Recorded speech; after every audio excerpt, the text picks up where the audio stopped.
one, the budget. The reason I did this as part one is just because it's often a place where a lot of people get into too much trouble, especially when they're buying a project car. Now, and even when they're buying one that they don't think is going to be a project car. You've got to understand something when you're buying an old car, and that is they will keep you so busy with just maintenance. There was a time, every time I took this Nova out, something went wrong.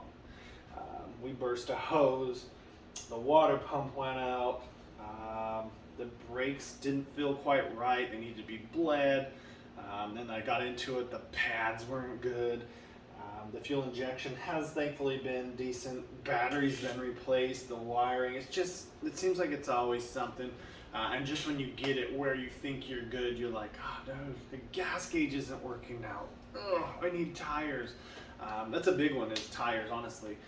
We'll probably talk about that somewhere else, but it's something to be aware of. And if this is the first one, I want you to see where I'm coming from here. You may go look at a car. It looks freaking amazing. The tires look mean and meaty. Little do you know, they are 12 years old. Because if you're rolling a set like the Camaro I had, if I can, I'll throw a picture of it here with the original tires and wheels on it. I thought they were great. Those tires were done. They had as much tread as a brand new one pretty much, but they were done. So just remember that when you're buying a car, do not blow your entire budget on the car. One thing about that is I would say probably keep a 2 to 5. If you're buying one, let's say like this, that's a good runner driver, it's a very nice car. Something more than likely could go wrong and will go wrong. I would say keep $2,000 to $5,000 on hand. And that's enough to probably get that rebuilt, the tranny rebuilt, or the rear end, or at least get you started on that process. Now, you could take this big block apart and be like, man, I want to add a lot of ponies. Well, knowing that, it's going to be a little more expensive than just a standard rebuild. Plus, then, can your tranny take it? Can the rear end take it? You'll just continue to find weak links along the way. So I would say keep a little bit left aside. Now, if you have an allocation coming in monthly and you're like, man, I can afford to put a couple hundred into it every month, then go to the lower end of that. But if not, I would definitely recommend having closer to the 5,000 just set aside. And you know what, you may not need it. And at that point, maybe you want to customize it, which is another thing. When you buy the car, more than likely you're going to want to do something to it. There's something about it you want to alter. And then you have that sense of making it your own. Just trying to think.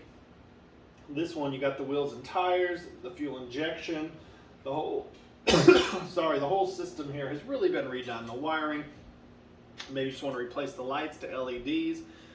There's a lot of things you can do to customize it. Maybe you want to put on a different hood, different seats, fix some gauges, add some different decoded digitals, whatever. There's always something you can do. And always something you're going to want to do. And there's a couple other things you want to factor into your budget too. The car isn't going to be able to register itself. That's a cost in and of itself. Your tax on that car. Insurance. Delivery, if you have it delivered. Or if you drive it home, awesome. Or renting a trailer. There's a lot of things that can go into the budget that a lot of people, they get that big eye like, hey man, I'm going to get that 70 Chevelle, I got 50,000 and this one's 49.5. Just know what you're getting into. There's also usually they'll give you, I've seen very few, now when they're high-end builds, there's those out there that don't need anything. And those generally still probably need something or will soon because parts fail. That's what they do. They hopefully hold up and you won't have any issues, but something could go out and then you're in trouble. So just know that you're going to want to probably fix something. You might have to fix something, and at a minimum, we'll talk about this in the section after you purchase it. You're going to want to at least go through and change fluids. The oil might look brand new, but maybe it's been sitting in there for a few years. Filter's been in there. Who knows what's going on? I would definitely go there. You probably want to check plugs, wires. Just do a basic tune-up to get familiar with it. Maybe check the brakes, bleed them, whatever you got to do. Definitely check the fluid there. If it's a little bit If it's not looking brand new, might be time to get rid of that.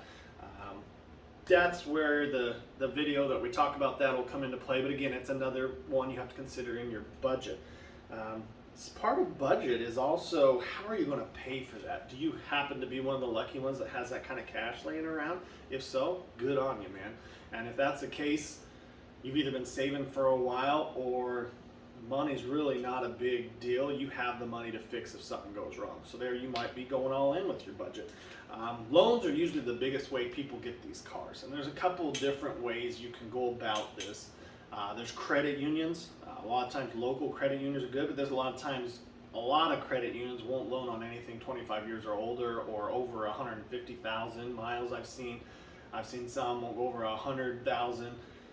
It's hit and miss, and the market today is crazy price wise. So a lot of times when you find a vehicle you like, they won't loan you enough anyways. So classic cars are touchy. A lot of credit unions are pulling out, but there's still those out there that will do the loans. They may be at a higher percentage because there's a little more risk on their part, and risk is really what they're into. They've got to weigh the risk of you paying it back and the car probably making it that term to make you want to pay it back because you can keep using it, and it just becoming a pile of crap and you saying come get it. So generally you will see a little higher interest rate. I know there's specialty ones out there. JJ Best I think comes to mind. There's specialty ones out there that will do collector cars. Generally they will want 25%, something like that. I can't recall. I've never actually used one of those. I did shop it.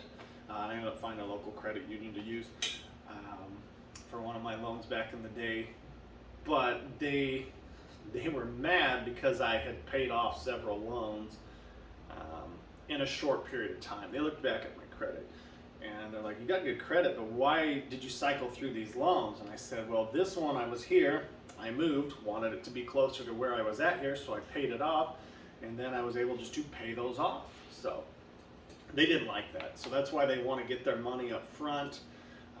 They want to see you put some skin in the game. So if the car is a $50,000 car, they want to see you put down your 25%. They'll finance the rest, and usually they'll still go above that for registration and title and all that tax good stuff. So that is an option. The other one that I thought was really a cool thing to do, if you have a job with a 401k, look into this. You can usually borrow up to half, or there's a set amount, whatever the case may be. Each plan is different, but essentially you borrow the money from yourself and you pay yourself back. You can run into some issues when you leave a company in doing that, because then it will be looked at as income if you don't pay it off at that point. What I mean by that is, let's say you got a 5-year loan, and 3 years in you find a new job. Yeah, it's a better job, it's financially better for you, but you either need to pay off what's left of that loan, or it's looked at as income, and then you'll be taxed, which could it just throws a whole new spin on the game. But essentially you're borrowing from yourself. You do lose out on what that money could gain. You also take the chance that money you could have lost money on that money, and you putting it back in with a percentage. Usually they have a percentage of interest, so that you're kind of paying yourself back, building that 401k, your retirement nest egg back up. But it's an option, and an option a lot of people usually save for big home disasters, something like that. It's just not something everybody's running out and doing, but it could mean the difference between you getting a full-on project car and you getting something that you can drive and fix up as you go while you're paying yourself back, which I really like. They'll usually pull that out of your paycheck. I thought it was genius. Why pay the bank interest back when you can kind of pay yourself back on money that's yours, essentially? So I thought that was a cool one. A couple of you out there will probably take it up on that. The other thing you run into on your budget is the car value. I see a lot out there that there's cars that are booking, high book, granted, like a Chevelle in the hundreds, depending on what it's got done to it. And these guys are asking 125. There's other ones that I thought would be, I was looking at another Chevelle and I thought, man, this is a convertible Chevelle, is not an SS.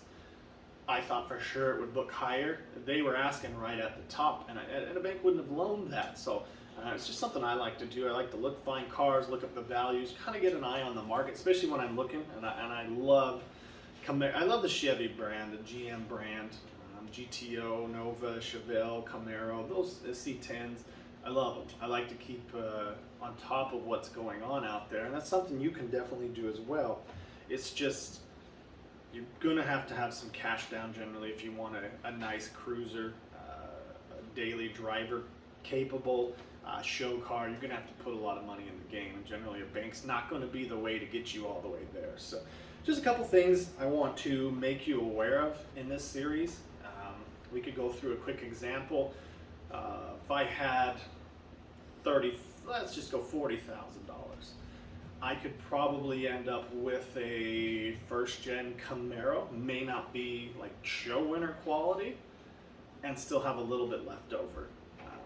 When we're going into the shopping section, I'll kind of let you know some of the tips and tricks that can get you cars that maybe aren't necessarily out on the market yet, that kind of thing. But again, you got that budget, and you can get you at $40,000. You can get you a really nice car. I would say to get into the classic car game and have a pretty solid vehicle, you'll probably want to be $20,000 to $35,000. I'd probably even say $20,000 to $40,000 with today's prices, depending on what you want, what you need. If you have a budget of $40,000, I'd almost say go $35,000 in, and that gives you that little extra, or even less if you can talk them down, because that just helps cover your tax, title, license, and some little odds and ends. But overall, it is a fun hobby to be in, but it is a costly hobby to be in.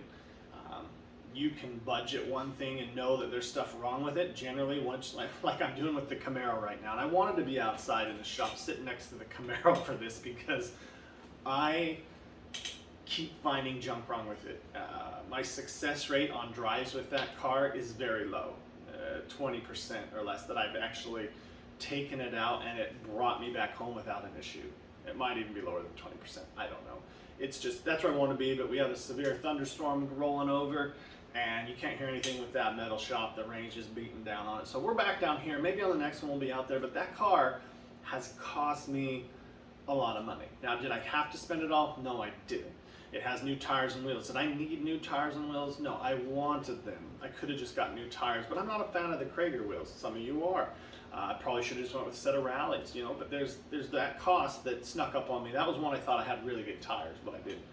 There's that cost, and that cost came at tires and wheels. I put a Band-Aid on it and fuel injection. That caused it to run for a little while. Turned out I was arcing on the firewall, and we found that out, and now I've got the fuel injection pump is out, so I'm gonna put another one on. I got one from Summit. It didn't work. It just did not flat out work, so I called them and sent it back, and now I've got another one I'm going to try and put on. It just is a never-ending game. I replaced the fuel tank.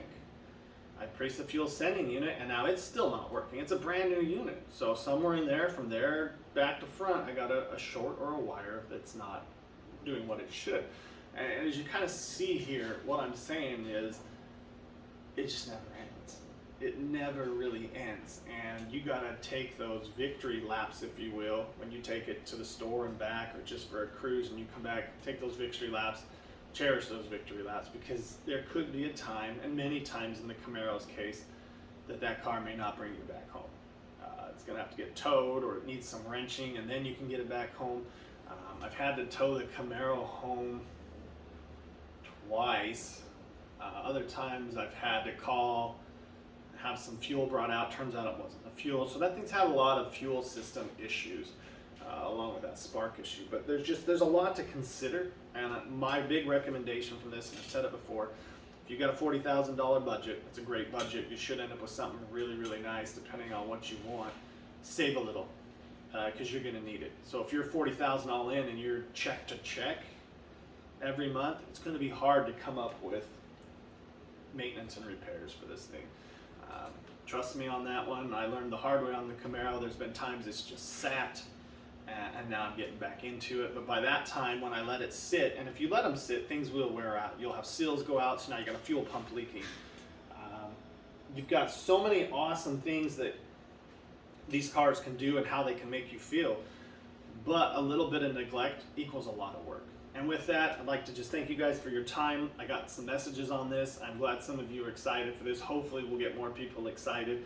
Buying an old car is a little scary, but at the same time, the reward of how you feel when you're driving. I tell you, there's not a better feel. Yeah, my foot hurts when I'm driving that Camaro, but it's all worth it because of how it makes me feel when I'm driving. I feel like I'm a king. It's like I'm on top of the world, and all my hard work is paid off, especially when I make it back home, park it, turn it off, look at it, I'm like, thank you for getting me home.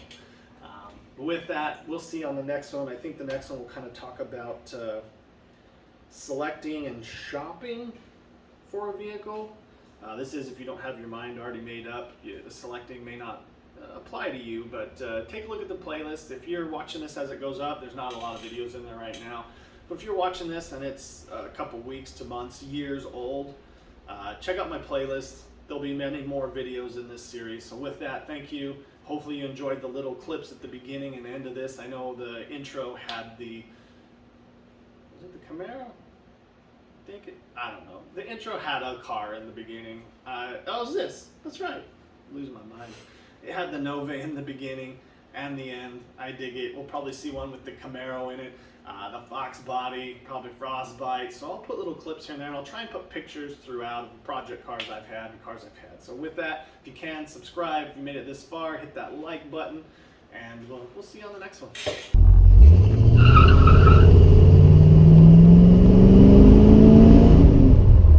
That is just such a cool sound. It might be earmuff time, but such a cool sound.